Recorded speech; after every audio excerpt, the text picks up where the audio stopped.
नमस्कार, मैं हूं सिद्धार्थ प्रकाश। क्या आप सोच सकते हैं कि कोई शख्स एक फर्जी अदालत बनाकर, खुद को जज बनाकर सालों तक लोगों को ठगता रहे और किसी को कानों कान खबर ना हो? यकीन मानिए, गुजरात के गांधीनगर में यही हुआ। और जब इस धोखाधड़ी का पर्दाफाश हुआ तो हर कोई हैरान रह गया। आज की कहानी है मॉरिस सैमुअल क्रिश्चियन की, जिसने कानून के नाम पर धोखे का ऐसा जाल बुना जिसे सुनकर आपके होश उड़ जाएंगे। इस आदमी ने न सिर्फ जज की कुर्सी पर बैठकर फरमान सुनाए, बल्कि 5 साल तक एक नकली कोर्ट चलाकर लोगों को ठगा भी। अब यह कैसे मुमकिन हुआ? आइए इस पूरे किस्से की तह में चलते हैं और जानते हैं इस ठग का असली चेहरा। तो कहानी की शुरुआत होती है मॉरिस सैमुअल क्रिश्चियन नाम के इस शातिर शख्स से। क्रिश्चियन कोई वकील नहीं था, कोई सरकारी अधिकारी भी नहीं था, लेकिन उसके शातिर दिमाग ने उसे 5 साल तक जज की कुर्सी पर बिठा दिया। अब आप सोच रहे होंगे ये कैसे?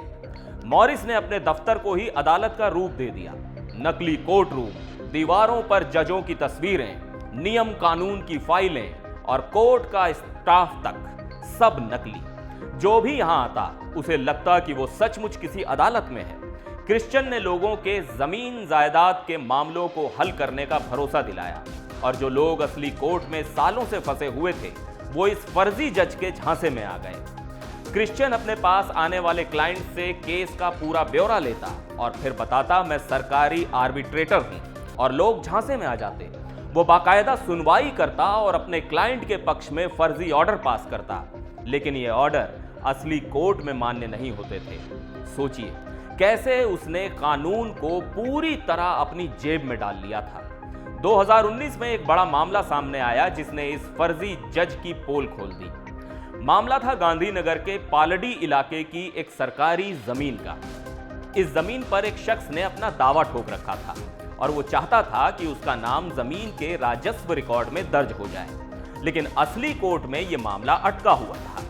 तभी इस ठग मॉरिस ने अपने क्लाइंट को समझाया कि मैं हूं ना, मैं तुम्हारा नाम इस जमीन के रिकॉर्ड्स में दर्ज करवा दूंगा। फिर क्या था, उसने फर्जी सुनवाई की और एक नकली आदेश पारित कर दिया, जिसमें गांधीनगर के जिला कलेक्टर को निर्देश दिया गया था कि वो उसके क्लाइंट का नाम रिकॉर्ड में जोड़ दे। लेकिन ठगी का सिलसिला यही नहीं रुका। मॉरिस ने यह फर्जी ऑर्डर असली अदालत में पेश कर दिया। वो चाहता था कि सिटी सिविल कोर्ट इस फर्जी आदेश को असली मानकर उसे लागू कर दे। यहां तक कि उसने एक और वकील से इस ऑर्डर को कोर्ट में दाखिल भी करवा दिया। अब यह ठगी पूरी तरह से सटीक चल रही थी, लेकिन कहते हैं ना, झूठ के पांव नहीं होते। इस फर्जीवाड़े का पर्दाफाश हुआ जब सिटी सिविल कोर्ट के रजिस्ट्रार हार्दिक देसाई ने इस आदेश पर गौर किया। देसाई को कुछ अटपटा लगा। उन्होंने जांच की और पता चला कि यह आदेश पूरी तरह से फर्जी है। न तो मॉरिस कोई सरकारी आर्बिट्रेटर था और न ही उसने किसी कानूनी अथॉरिटी से यह अधिकार लिया था।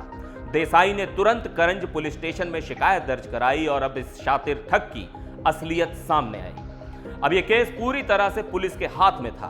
पुलिस ने तफ्तीश की और क्रिश्चियन को तुरंत गिरफ्तार कर लिया। उसके खिलाफ आईपीसी की धारा 170 यानी सरकारी अधिकारी होने का झूठा दावा और धारा 419 यानी छल द्वारा पहचान की धोखाधड़ी के तहत मामला दर्ज किया गया। अब क्रिश्चियन पुलिस की हिरासत में है, लेकिन यह सब पहली बार नहीं हुआ था। इससे पहले भी 2015 में अहमदाबाद के मणिनगर पुलिस स्टेशन में इसी मॉरिस के खिलाफ धोखाधड़ी का मामला दर्ज हो चुका था। यानी यह ठग पहले से ही ऐसे कारनामों में माहिर था, लेकिन इस बार वो कानून के शिकंजे से नहीं बच सका। तो मॉरिस सैमुअल क्रिश्चियन ने 5 साल तक अपनी फर्जी अदालत से लोगों को ठगा। इस घटना के सामने आने के बाद यह कहना गलत नहीं होगा कि कानून के नाम पर कोई भी आपको ठग सकता है।